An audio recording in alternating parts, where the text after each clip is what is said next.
This is Jared with Stampede Blue. This is your Indianapolis Colts post-game wrap, and the Colts lost today on the road to the Texans, and the final score was 20-17. And the Colts lost today because T.Y. Hilton wasn't 100%, even though he tried to be, and had 3 drops, which he normally wouldn't. Those are reserved for Eric Ebron, who, since I interviewed, has 0 drops. Just saying. Jonathan Williams had himself a heck of a day. Back-to-back 100-yard rushing games. With Marlon Mack out today, the running game was not nearly as explosive, but had its moments.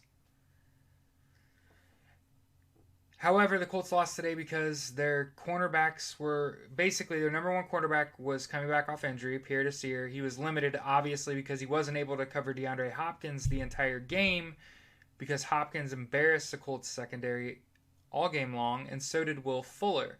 And I think if Pierre Desir and Rock Ya-Sin are 100% healthy, along with Kari Willis, this game doesn't have that outcome. Additionally, guys like Ben Banogu, Bobby Okereke, all these rookies literally had the ability to make an interception today and just muffed it. So everybody wants to point at Jacoby and say, Jacoby is limited. We need to replace him. He's not the quarterback of the future. I don't have a problem with drafting his eventual replacement. I'm just saying that during this past offseason, his 1,200 reps included T.Y. Hilton, Paris Campbell, and Devin Funchess as his number 1, 2, and 3 wide receivers, depending how you shake it, and that none of those 3 players have logged a game this entire season in which they all played.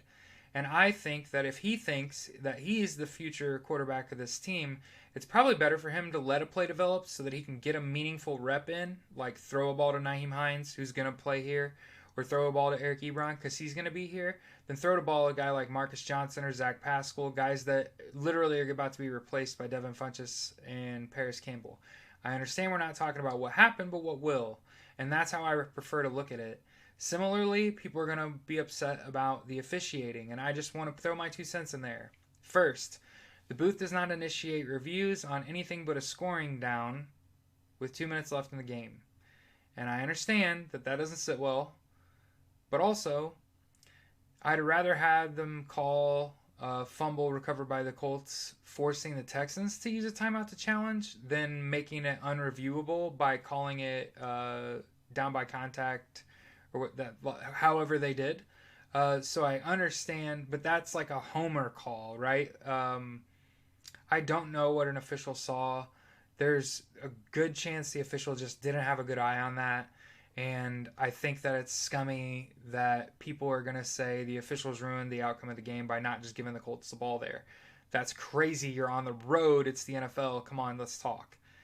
Additionally, people are going to want to throw Jacoby Brissett under the bus, and I would just say, hey, let's wait until we have all our team healthy, and then let's judge people off their play, rather than say he holds on to the ball too long and he just throws it to Hines and Ebron, and it's like, well, those are the guys that are going to be here tomorrow. So the Colts are 6-5. They did lose control of the division. They did not lose the division. They are not out of the playoffs. I said they would win about 10 games. They've got 5 left. They got a pretty soft schedule. The only remaining tough game is on the road against New Orleans. So I get it. On the one hand, we could be all sour and say, fire Jacoby Brissett and not Adam Vinatieri this week.